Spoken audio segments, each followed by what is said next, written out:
Rahubat, this is Saken, OSM Vision, Ask Us Anything, and today we're looking at 3 questions. Remember, you can submit your 3 questions by filming yourself.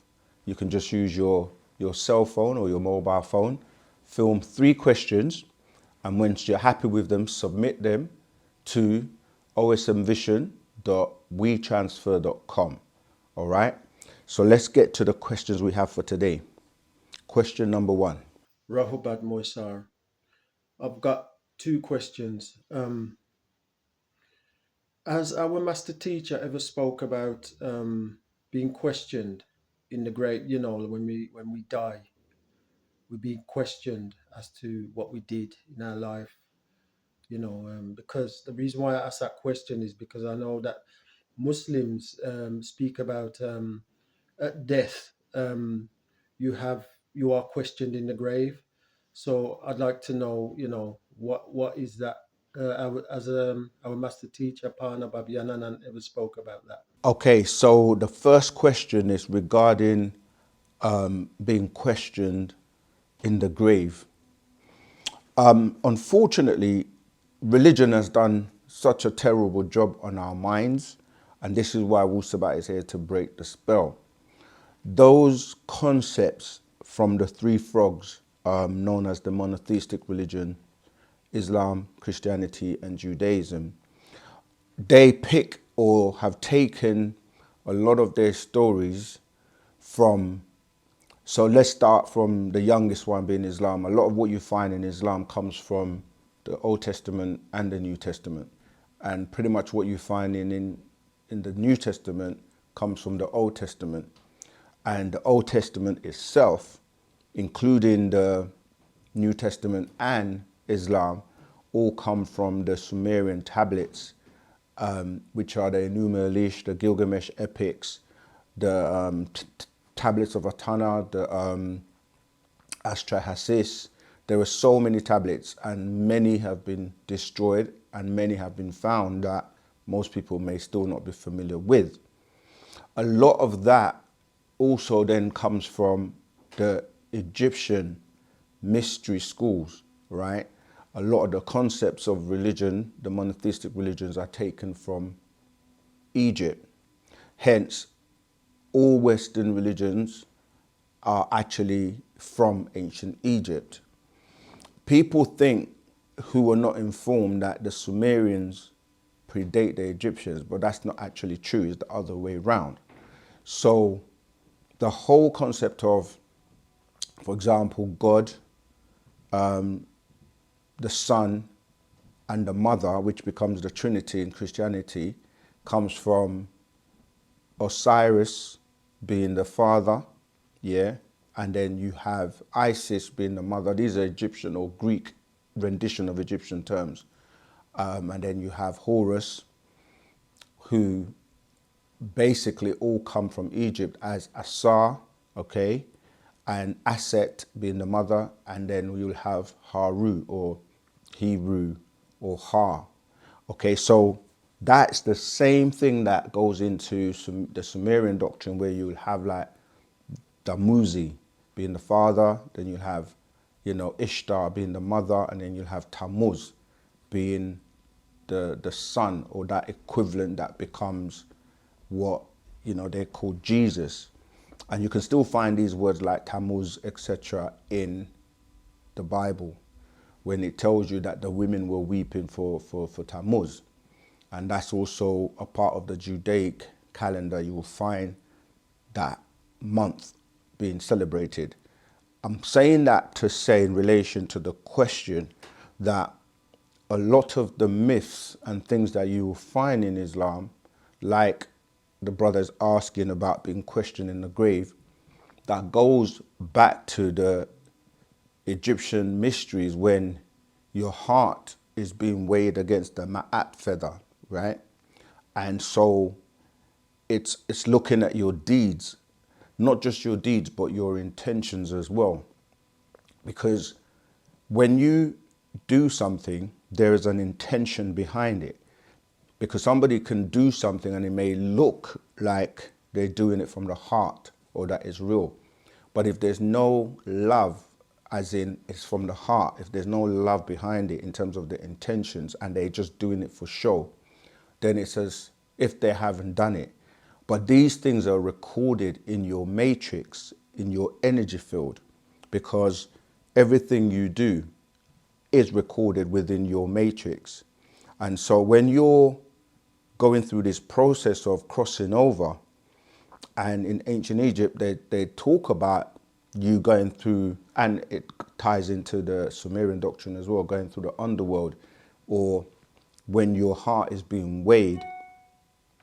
When your heart is being weighed, is to see whether or not it's light enough, all right, to mean that you're not heavy, you're not carrying a lot. Because when people are carrying grudges, or when people are upset, or they've got wicked intentions or bad intentions, all of that weighs down on you. This is why people will have a heavy, they say you have a heavy heart, or you're stressed, right? So you've got to be light. When you're free, when you don't carry baggage, then you're light. So your deeds and your actions are recorded, and they're recorded by yourself. And so our ancestors, or the most intelligent beings on the planet and outside the planet in different realms, are known as the Panatharu. They have technology that is so advanced that they literally record everything from your light information. It's a bit like when you're browsing the internet, for example, you leave a trail, which they call your digital footprint. You may not know it's there because you're clicking somewhere, you're looking somewhere, you're going from one link to another, and all the metadata and all the information that is stored behind the scenes is telling people a lot about you without you even knowing. They know your habits, they know when you come online. Even now they have technology where the screens pick up your eye movement. So which section of the screen you're looking at. So when somebody's putting a web page together, they will put certain advertisement or certain things in particular positions and monitor where you look, because it's all part of the picking up what your habits are. It's kind of subliminal programming, and then they can market and sell to you. So it's the same thing with yourself, with the things you do in life, where you have something called voluntary actions and you have something called involuntary actions. So let me give you an example. So involuntary actions are things you're doing which you would do anyway without knowing, right? So for example, your heart's beating all the time. That's involuntary, Your eyes blink. That's involuntary, because it will happen even when you may not realize that it's happening. So this is all things that have been recorded in your matrix, and your thoughts are also being recorded because you're dealing with light information, all right?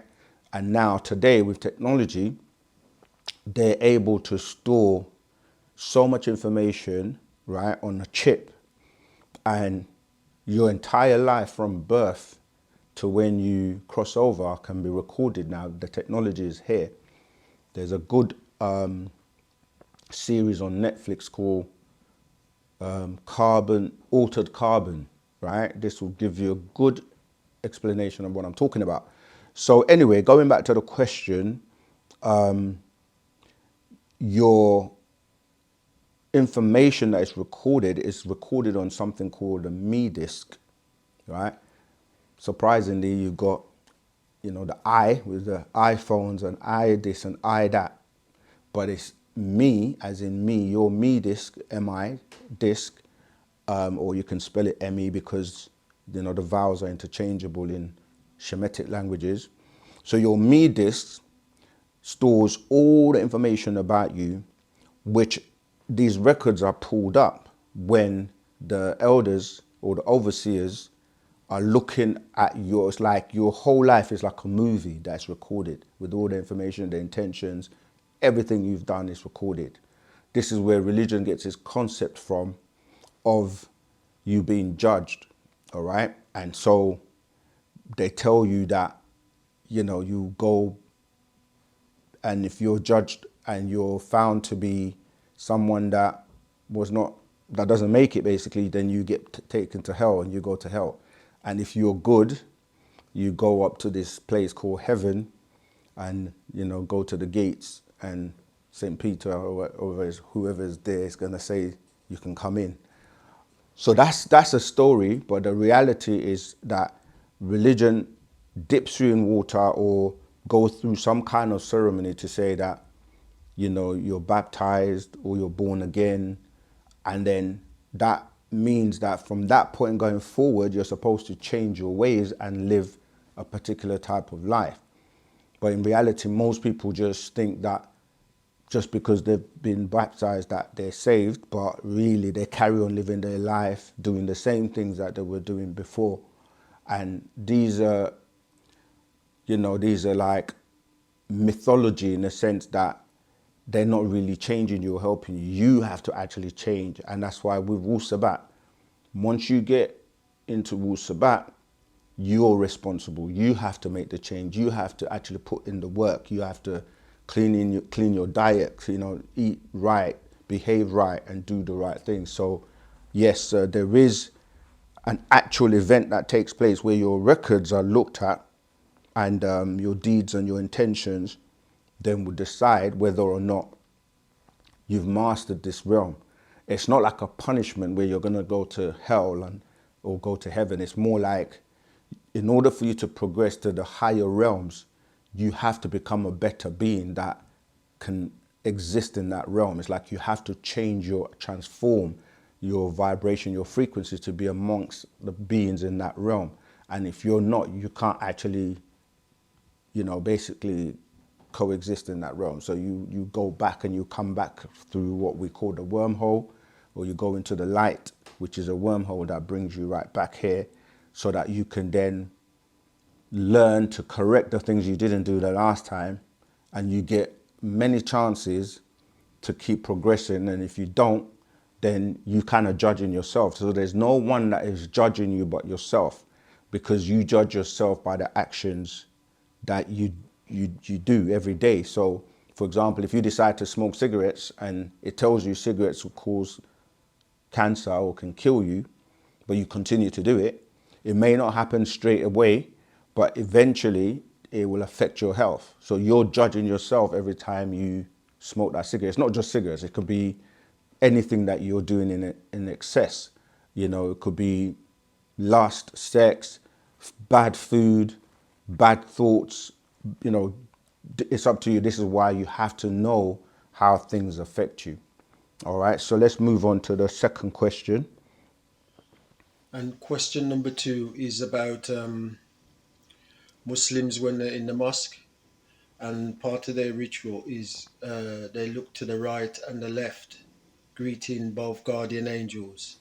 What they say is guardian angels or recording angels or something like that. What is the purpose, the true purpose of these angels, according to Wu-Sabat, what our master teacher teaches us? Does that relate to us? That's the second question. Wadu. Okay, so he only asked two questions. Again, yeah, that second question relates to the first question.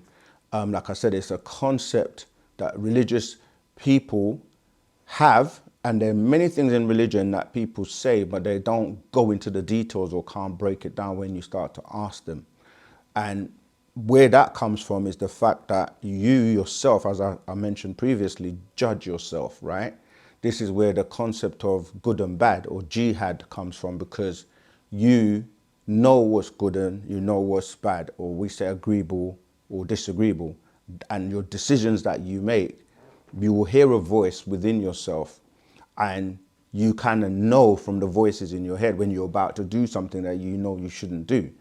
So that concept of having an angel on either side of your body, or when you turn around when you're doing the salat or the prayers in Islam, is really telling you that you are your own judge. But you also do have these records, like I said, that the beings, the etheric beings, that they're responsible for something known as the Akasha records. And we actually have a scroll by the master, Parna Bab Yanun, called the Akasha records, because when we say Akasha, this is where all the records are stored, but they're stored in, like I said, let's say in discs or light disc. Because even if you think about a disc, even if you're thinking about like a CD player, what you don't realize is that it's laser disc that is used to record the information. So these discs are like, like the Kama Sutra, that was one of the discs known as the Me disc, which information was recorded on to do with the whole like art and science of sex, which got basically perverted to become what people know as the Kama Sutra today, which is pretty much dealing with like the sexual positions and so forth. So what we're saying is that in Wu-Sabat, you record your deeds, and the good and bad angels are you knowing what to do and what not to do. And if you know what to do and you don't do it, then that's recorded. If you do the right thing, that's recorded. And so it's no one else that's going to judge you but yourself.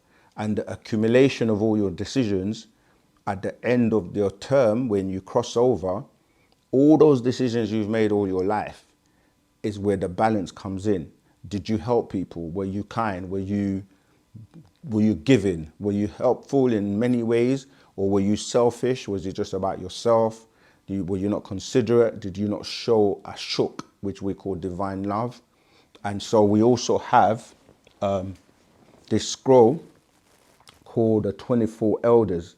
This goes into great detail about what happens during your transition. It talks about the beings that are recording the information. It talks about, the process you go through. And this is a scroll, right? The 24 Elders is a scroll that everyone needs to read in preparation for your translation or crossing over. Because a lot of times we don't practice, we don't practice dying, meaning that we only think about living all the time. We think we're going to be living forever because no one knows when that time's going to come, right?